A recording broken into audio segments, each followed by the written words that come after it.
Welcome to the Meet the Team podcast. I'm Brady Jolly. I'm here with my friend Dylan. Thanks for being on the podcast, man. Of course, man. So, sewer install tech, sewer install apprentice. Tell us about your, let's start personal, just what you like to do for fun, your family. I know you got a little boy. Dad life, tell us what that's like. Let's just go from there. It's crazy, man. So I've been doing, construction trades, a little since I was 18.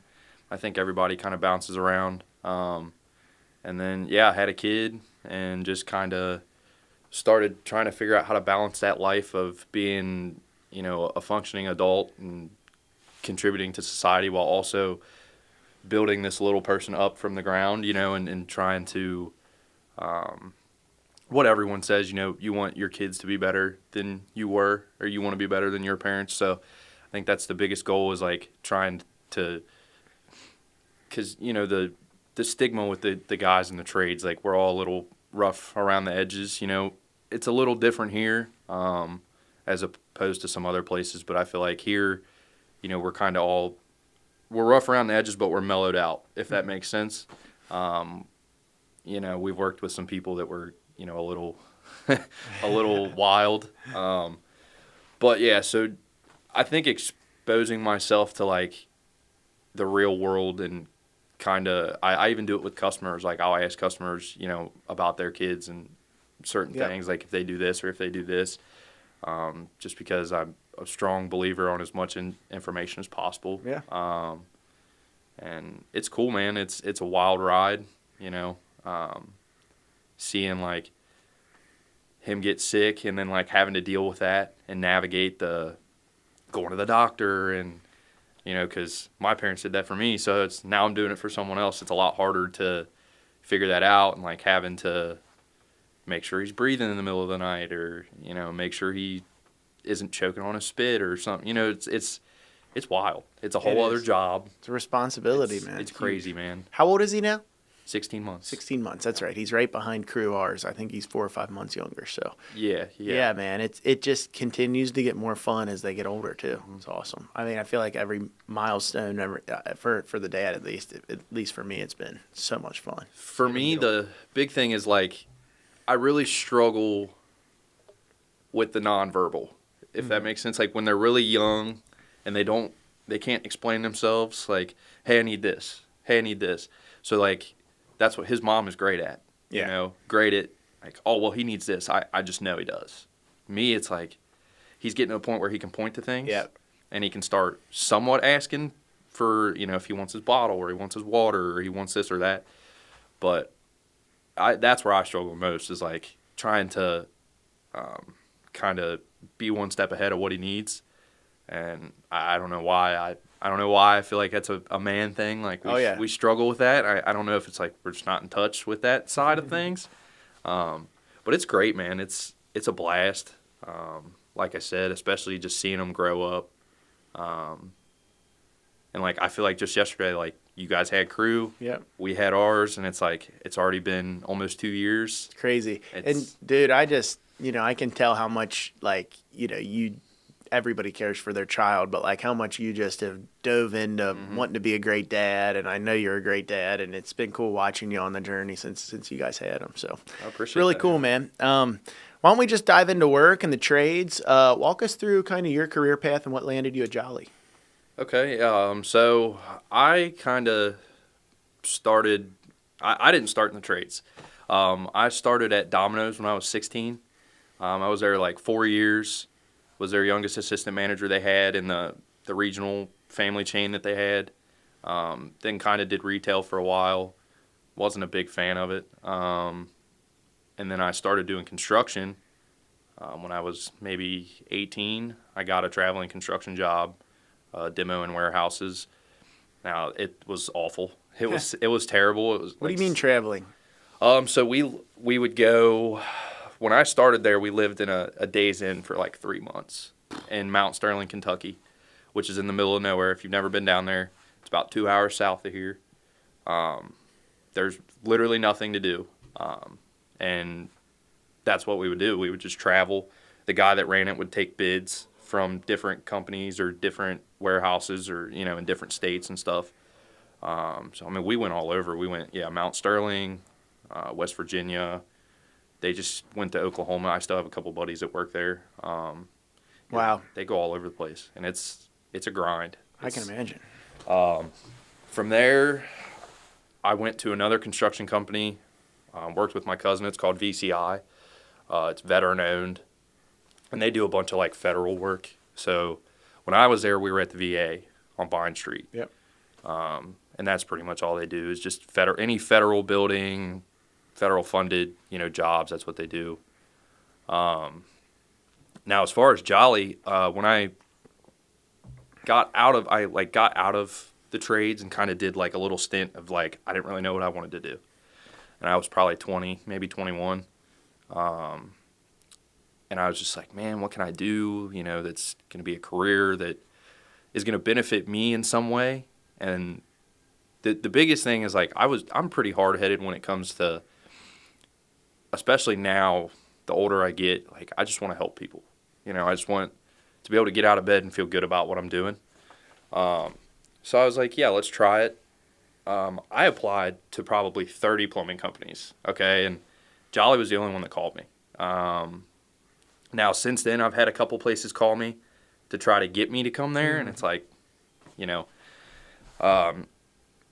when I came to Jolly, I started as a drain tech. I feel like I've said this multiple times. I feel like it's a good stepping stone for anybody that wants to come to sewer install or Totally. even being a service plumber. I think that's the basics. And then I kind of strong-armed my way into sewer install, and I just never left. I mean, I think what we do is no harder than what anyone else is doing, but I think, we're kind of the last line of, hey, I can't use my bathroom. We tried to auger, new toilet, new this, new that, and it's like, okay, well, we have to dig your sewer up. So that's kind of just what I hate. And that's the thing we're, kind of doing now with like we're experimenting with these liners and trying to get more in depth with like wetting out our own stuff and shooting our own stuff and trying to not have to wait on people. A lot of the trainings with like Trench Boss and all that, I think we have probably the best crew we've had since I An started awesome here. team. Awesome sewer team. And it's great. I mean, me and all the boys, we were just talking about this yesterday, I think. We got Ben back, and I think we are going to have, in his words, a very disgusting install crew. It's just going to be nasty. It is an elite crew. It's It's an elite crew. And I think I don't say that just for us. I mean, I truly, from when I started here to now, I think Jolly we just get top tier talent. Yeah. And I think it's because of the environment that you guys have worked so hard to instill in everybody. And the big thing for me that a lot of companies don't offer is like our open door policy. Yeah. How I can just walk into your office and say, hey, Brady, what's going on? A lot of places you don't have that, and it's just, it really is. I know everybody says, we're one big family, but I mean, that's really what this is. This is, everybody here is a part of the Jolly family, and that's what we try to instill in our customers every day. How long ago was it that you started here as a drain tech? It would have been April of either 23 or 24. Okay, cool. What do you think's the biggest changes in the company from then till now? I think a lot of our processes, as far as how we handle, like, I could explain it for like the sewer install side. A big thing we would deal with would be like how the jobs were sold. Not necessarily like being rushed on jobs, but like we didn't know, because we're still everything's changing every day. Plumbing changes, all the trades change. It never just stops. There's always going to be some new product that comes out that makes everything better. And I think that's that's what we do best. I think better than most companies is we roll with the times. We don't just get stuck in our ways like, hey, we're going to do this and this is how it's going to be. And I think that's There's been a lot of change since you started, man. There's been a lot of change. And I know we were like kind of because when I started here, it was like I started right in the middle of Yeah. big changes, and that was like when I started here, Scott wasn't even here. Yeah. It was you and Ryan Eaton. And Yeah. then Scott came back like maybe 6 or 8 months after I was Yeah. here. So I think that's like I started right in the middle of a bunch of big changes, and then we slowly worked through them Yeah. kind of as a company. I think that's the biggest thing I've noticed is just kind of how we go about getting the jobs and getting the jobs laid out for crews the right way. Yep. But a big thing that I focus on, and I try to do this with every customer, is if I'm talking to a customer, I just go, listen, I'm not, all honesty, bad, good, whether you want to hear it or not. Yeah. That's what we're here for. That's a big part of sewers, man. More than any department, you touched on it where you said your job's no harder. It's just different. It's kind of like choose your hard. There's hard parts of every job, here especially. But man, there's some really challenging aspects of sewer install. If you guys aren't on your P's and Q's, man, you guys can mess stuff up. Oh, yeah. That is expensive more than any other department. We've had our fair share of goof ups that we've learned from. Let's just call them learning opportunities. I think every sewer department has them, but I think, just think about right now. It's -6 out. Oh, yeah. It's -6. You guys have some jobs you're outside on right now. I mean, it can be brutal conditions. You go to the end of the summer when it's 115, 105 degrees, feels like 115, and you're out in a trench all day. I mean, there's some challenging conditions, and then more than any department, things change. Jobs get bid for a certain thing because, we're trying to look underground with cameras. We don't know what's going on. Then you have to be a really good communicator to communicate to the customer what's changed and how that changes for them, maybe even financially. There's just some challenges with the department. So I think you're right. Like I've been doing this for almost 12 years, and I don't think the changes have ever stopped. And I don't know that they ever will, man. I mean, I think we just got to continue to change and adapt. So I think you're dead on. Things are always changing. Yeah. You kind of touched on what you like about working at Jolly, but let's just sit there for a second. What would you say are some of your favorite things about working here? And I think the biggest thing is the people, man. Honestly, I've watched a lot of these, and I think that's a big thing that everyone touches on. I've worked at a lot of places, and there's very few places where I could go say to myself, like, I really like these guys, There's not, that would be probably the biggest thing. Just the way, especially for me, like the way that me and the guys in sewer install click. I think that's a big thing about Jolly. We all have our own cliques. But I try to be friends with everybody. Sure. Like all the service plumbers, I know most of them. You got to work with them HVAC sometimes. guys, yeah. And the electrician, I try to introduce myself to people. But for sewer, it's like we have so many top tier pieces. You have Eric, you have Junebug, Andrew, and Ben, and Alex. And I want to give a shout out to Alex, man. I think Alex has low key turned the sewer department into something that can be great. He has. And give Alex a lot of props. I give Daniel a lot of props because it's not easy. I've been in management, and not of this scale, but even just managing like 5 people is a lot harder. Now when you're throwing big numbers in there and heavy equipment and trucks and all this stuff we have to keep track of, I think Alex kills it. Yeah, you're right, man. So he does, and it's just been so cool watching his development from a drain tech to a manager and leading this awesome team. He's an impressive guy. Same, you mentioned Daniel too. Yeah. Same way, came from a plumbing tech, now managing a large team.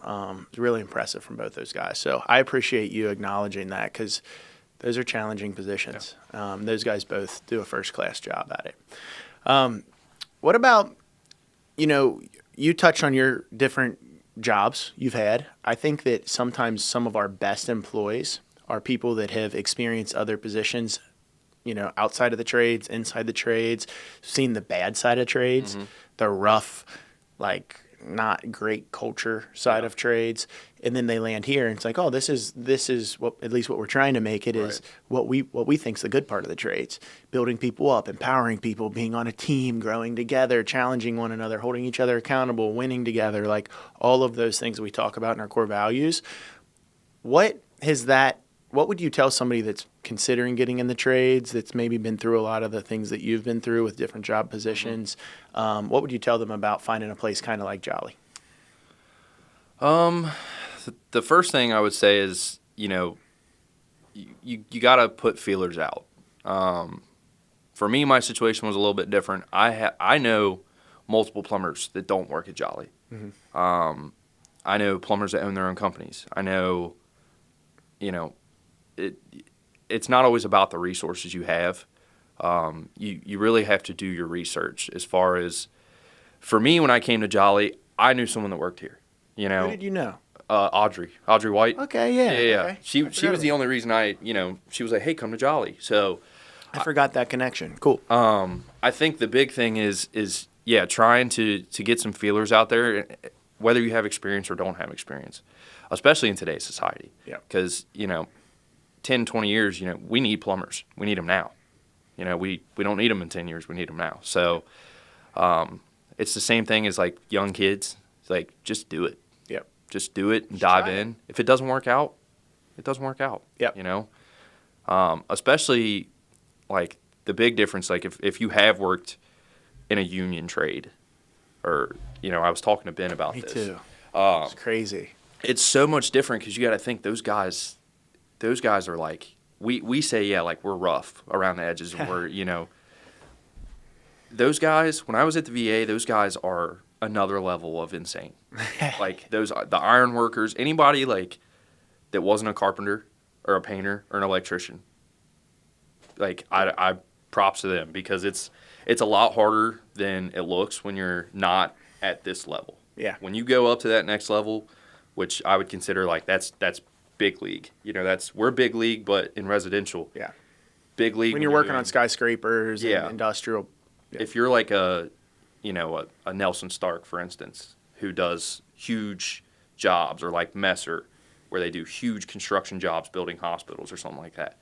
If you've had experiences with that, like a small family-owned company like this is completely different. What is it that you like about the residential side that we focus on? For me, personally, I like digging sewers. I like digging them.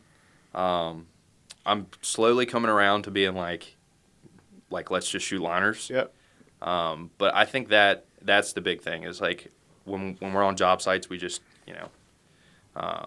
me and Andrew, we kind of are in this. We don't have to tell each other what to do. We just kind of show up, and he does his thing, I do my thing, and yeah, that's my favorite thing to do. Is like, whether it's inside, outside. I love digging. I love to tear the stuff up, and I know that's what we're going away from. But Hey, dude, there's nothing better. Trust me. 5th grade, that was where I started digging sewers in the trench. I love it. That's my favorite part of the business, honestly. I've always loved the sewer department. Our mission, vision, our values are very important to us. Is there a value that sticks out to you as your favorite? Right now, it's don't hesitate to educate. I think that's a big one I try to focus on, and I think that ties a lot into what I said a couple minutes ago about just like trying to be as honest as possible with the customer. For like, take yesterday, for example, we shot 2 liners. The liners went good, and then something went wrong with a line we were trying to reinstate. Something broke, so now we have to dig it up. I just took the customer in there like, listen, I'm not gonna lie to you. This doesn't happen very often, and just educating them on everything that we do, and especially what a lot of people don't realize outside of the trades is homeowners don't really know. Sure. They're calling us for a reason. So you'll get the homeowners every now and then that know a little bit and can talk with you about what's going on. Man, this is crazy, because don't hesitate to educate. There's a lot that goes into that, I think. Yeah. Like trying to be honest, but without making the customer feel less. Sure. than they are. You know what I mean? That's a really hard balance right now. Well, when you're every single day, you've seen in the last year, you've seen probably 150 different sewers. Yeah. It's like just very normal for a sewer to be completely full of roots and backing up in somebody's finished basement. That's normal for you. Yeah. For a customer, that happens to them maybe once in a lifetime. Maybe. If you're unlucky, it happens to you once in a lifetime.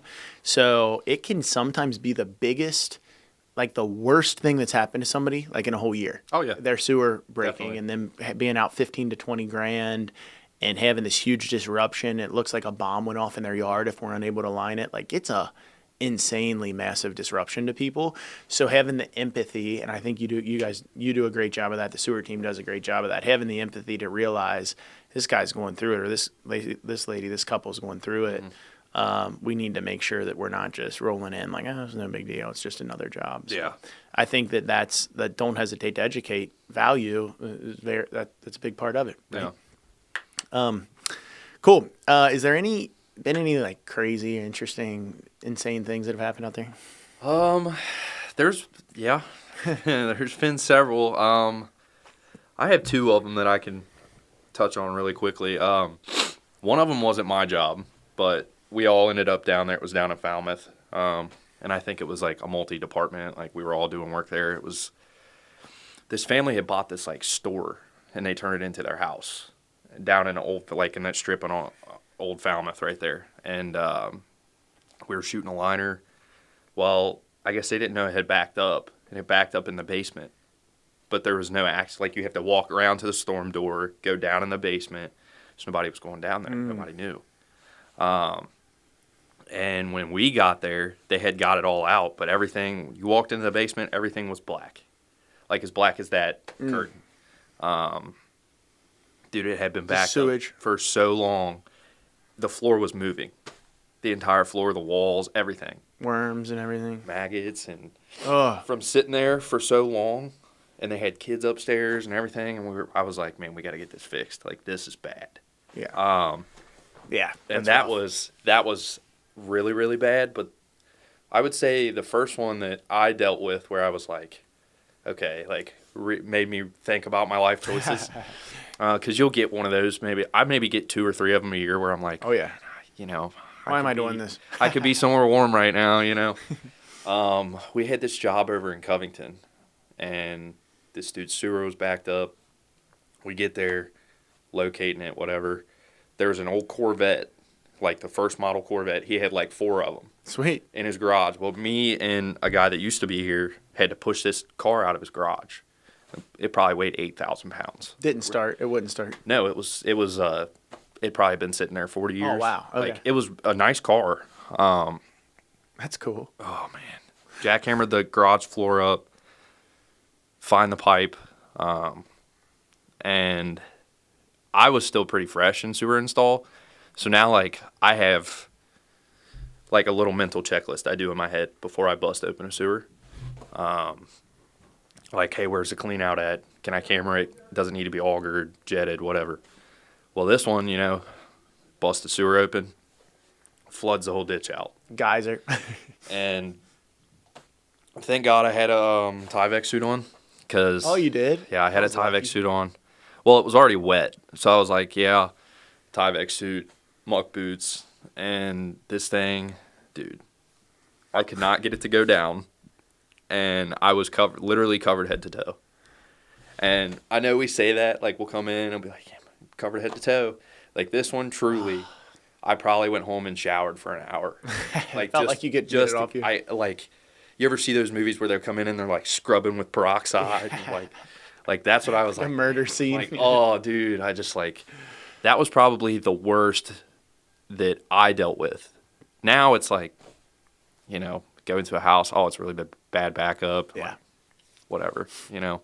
Yeah, you'll have those, man. I know. We just had a new hire. Actually, my nephew is starting with us next week. He'll be in. I think I introduced you to him. Awesome. And I told him that. I said, you're gonna have some times that in sewer install that you're gonna question your life, Yeah. your life choices. So you said that, but that's how it is. I mean, I think it's easy, you know, especially from my position now, like just to talk about all the amazing things of the trades. And it is. Yeah. It's 98% amazing and awesome and creating great opportunities. The reality is there's still every day you're going out and you're fixing people's stuff that deals with their sewage in tough situations, many times dirty houses that are just sometimes filthy, places that you're not comfortable in. Yep. You got to get out of your comfort zone. You're going to have times that it sucks and Yeah. is not fun. But, I think those are like where we build scar tissue and learn. You talk about don't hesitate to educate. There's no way to learn better than being in those situations, because you just learn like how to handle them, how to avoid them, how to make them less nasty for you, the customer, everybody else. So that's really what builds a scar tissue, and I think that's what makes us our team unique. Is we have the sharp, clean look, but we're not afraid to roll up our sleeves and get in there and get dirty. And I think that's a unique characteristic of the company. Yeah, I think just to add on to that, I talked to your nephew there for maybe 2 or 3 minutes, and that's what I told him. Pretty much the same thing. I was like, listen, you'll have a good time here. I was like, but you have to mentally prepare yourself. Like, it's not always going to be fun. Yeah. It's not sunshine and rainbows over here. Like, everybody that is at this company has some type of, me and Andrew, we say, we're big dogs. Yeah. We're all big dogs, but you got to have that dog mentality. You got to be able to come in, and I always tell people, all the things I'll do for a paycheck, but it's not even about that. That was before. Now it's like, hey, I want to help this person. Yeah. And that's what the biggest thing. Like I try to explain to new people, because we've had people come and go, in sewer install, people that I thought were going to make it and didn't make it, and it, just couldn't cut it because it was not what they wanted to do, and that's fine. But yeah, you have to get out of bed every day, willing to learn, willing to come in, knowing you might have to work late. Yep. And especially for your nephew, that's great because he's 17 and he can come in and work. Yeah. As much as he wants. That's great. For me and you, that's a Tough when you hard have a family. It's hard to get up at 5:30 and go. Well, I might not be home till 6 or 7 o'clock tonight. And your kid's about to go down. And my kid goes down at 8. So it's being able to balance that. That's why we call it, we're all big dogs, because you got to be able to balance that. You got to be able to get up and come in and want to help. Yeah. And Well, one thing I said, sewers, like my favorite department, it was like my favorite department to work in when I was out in the field. It's because it's like one of the most rewarding to help people. And they're in this helpless position, and then you give them a sewer that is now operable, and they don't have to worry about it. They flush their toilet, and they know that they're not going to get sewage in their basement. And maybe sometimes they've been dealing with that for years. It's just a rewarding. You're getting them out of a tough spot, so it's rewarding. I know you guys don't do a ton of work in crawl spaces and tight spaces, but is there any time or anything that if you're in a crawl space or you're out there, is there like any critters or anything you're just not wanting to run into or that you've ran into in the past? Not anymore. When I started, I probably would have said, maybe like snakes or spiders or something, but now it's if it's tight. Yeah. That's what gets me. Like, we did one in Falmouth, another one in Falmouth, and it was so tight, dude, so tight. Like, I started freaking out. I'm like, you're a little guy, so you get put in those positions. Like, I've had to crawl in and save Ronnie from crawl spaces and other people from crawl spaces, and it's like, if I can't comfortably get in and get out. Roll, yeah, if you can't roll. Like, if I can't even, stretch or a little bit, that's more what worries me. It's like the claustrophobia. And then, especially in them older homes, I'm like, man, I hope this floor is stable, Don't walk over top of where I'm at. That's funny. But yeah, I would say probably if I had to pick, it would probably be like spiders or something. Something you can't really I'm with you on the see. spiders. Yep. Snakes, whatever, because most of the time when I'm in a crawl space, I have tools. So I can, you can swing them, you can protect yourself, but yeah. Yeah, well, hey, man, you are, I think you embody a lot of the values. The here to serve value comes to mind for me. Don't hesitate to educate, be the name. Like you said, you're always one to go up and introduce yourself to everybody and you're willing to help everybody. Yeah. I think you've probably been in every single department here. You worked in every department? I know electric. No HVAC. No HVAC. But, I would always be down to. Yeah, sure. Yeah, that's the big thing. I know we're wrapping up, but, that's the biggest thing I think people need to open their minds to when you come to a Yeah. place like this is learning as much as possible. Yeah. Every department needs help every now and then. So Yeah. branching off. You know what's so cool about the company now? I think that there was, well, I don't think, I know. There was a time where it'd be like you'd be cringing to be like, "Hey, sewer install guy, we need help in plumbing service." And like there was even people that'd be like, "Man, that's not my job. Like I'm Yep. not a sewer install." It's not like that now. It's like, "Hey, man, Dylan, plumbing service." You're like, "Yeah, let's go. Cool. Yeah, I'm ready." You know, and I know you'd be the same way if we sent you an HVAC. It's everybody does truly help each other, and I think that that's a cool thing about the crew that we have now. But yeah, man, I just thank you so much for being a part of it. It's been a fun ride. Look forward to working with you for a really long time and continuing to watch your journey. So appreciate you being on the podcast, man. It's been fun. Thanks for having me. Appreciate it. Heck yeah.